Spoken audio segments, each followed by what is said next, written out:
Hey there, film fans. D-Corr number 4 here. Today I wanted to talk about what I mentioned in my last video, and I wanted to go through some of the things that I think personally DC is doing wrong with some of their movies, as far as the movies in the DCEU or the DC Extended Universe. Obviously, right now they're going through quite a lot of scrutiny, and I don't know that necessarily their movies are bad. But they are coming in at a pretty bad time because Marvel has already taken over the market completely.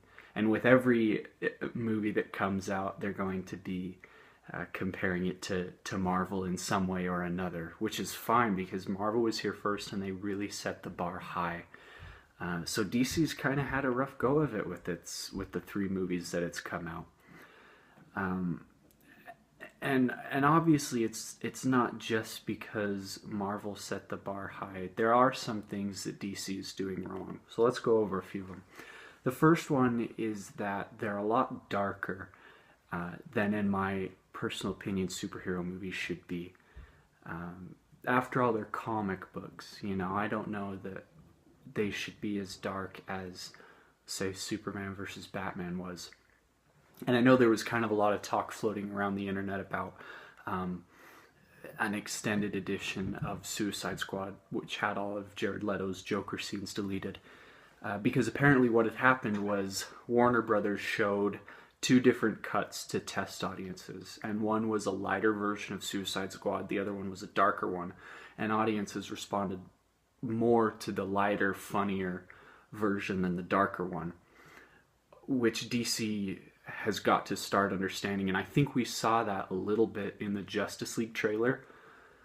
You know, there was a lot of jokes in there, but with the Wonder Woman movie, I'm worried that that's going to bring back a lot of the darkness, which they should, in this case, they should take a page out of Marvel's book and go, you know, a little more lighthearted route.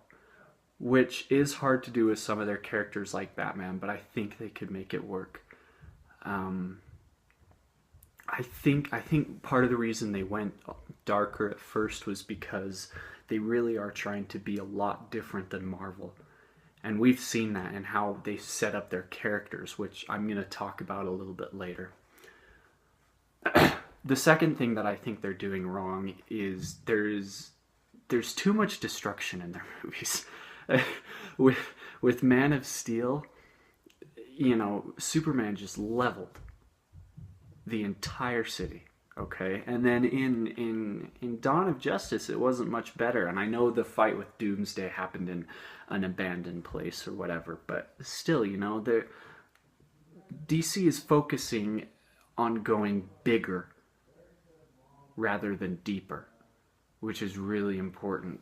And Marvel's kind of doing that. A lot of their setup movies have really taken a look at the characters. And then Avengers will be these big movies, which is how you want to do it. But that's not what DC's doing. The third thing I think they're doing wrong is they're not developing their characters.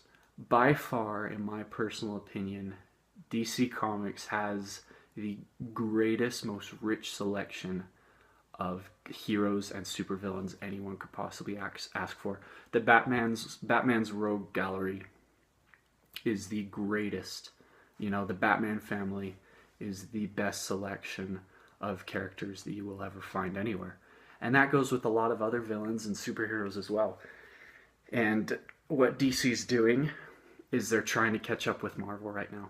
Marvel took a 10-year span to introduce each character personally, so that by the time Avengers came around, these characters actually meant something to us, and seeing them all on screen together was awesome. But right now DC is trying to throw all of these characters in at the same time, and so we don't really know anything about them. As far as their portrayal in the movie goes, or how these characters differ from the ones in the comics or in past movies. And even, let's take Superman versus Batman for one. They introduced the 3 biggest characters in DC: Wonder Woman, Superman, and Batman. And by the end of that movie, I didn't know anything more about any of them. You know, you can't characterize Bruce Wayne or Batman by having him stare off into the distance. DC is rushing this really big time, and you saw that in Suicide Squad with the introduction of a lot of other characters, and then we'll see it again in Justice League as well. It's not going to mean as much for us because we don't know these characters yet. So I think DC needs to figure out a way to step back and to give us a little more about these characters, not by showing them fighting, but by showing us who they are, you know, inside. So that's kind of what I think DC is doing wrong, but I want to also give them props because I think they are doing a couple of things right. Number one, the casting really is superb. I really can't think of a bad casting move that DC has made so far. I love Henry Cavill as Superman. I love Ben Affleck as Batman. I think he has the potential to be the greatest Batman on screen yet, but we'll have to see more of him, obviously. I think Gal Gadot as Wonder Woman is fantastic. Jesse Eisenberg as Lex Luthor. He's an interesting take. I'll talk about that sometime later in a different video. And we saw it in Suicide Squad, just fantastic acting. Really, their actors are superb, and so I really give them props for that. Also, what DC is doing is they're raising the stakes. And this is something that Marvel actually struggles with. As we've seen in the 3 films that DC has put out, spoiler alert, 2 major characters have been killed off already. We had Superman be killed off, who obviously will come back. And then we also had Diablo killed off. Like I said, Marvel doesn't kill off their characters, and so every big Marvel event like Civil War isn't as intense as it can be because we know nothing terrible is going to happen to their characters. I have a theory about that as far as the 3rd Avengers movie goes. I'll talk about that in a different video. But yeah, that's what I think DC is doing right, is I think they're showing us that they will kill off their characters. And so every situation that they're put in, we're like, oh, this could be the end for them. And that's great. So there's what I think about that. Soundtrack for the day today is the Mad Max Fury Road soundtrack. You do not have to see this movie to enjoy this soundtrack. It's done by Junkie XL, and he does an incredible job. An incredible soundtrack. I love it to death. So there's what I think DC is doing wrong and what I think DC is doing right. If you like this video, make sure you give it a thumbs up. Tell me in the comments what movie you think I should review next, or what my next video should be.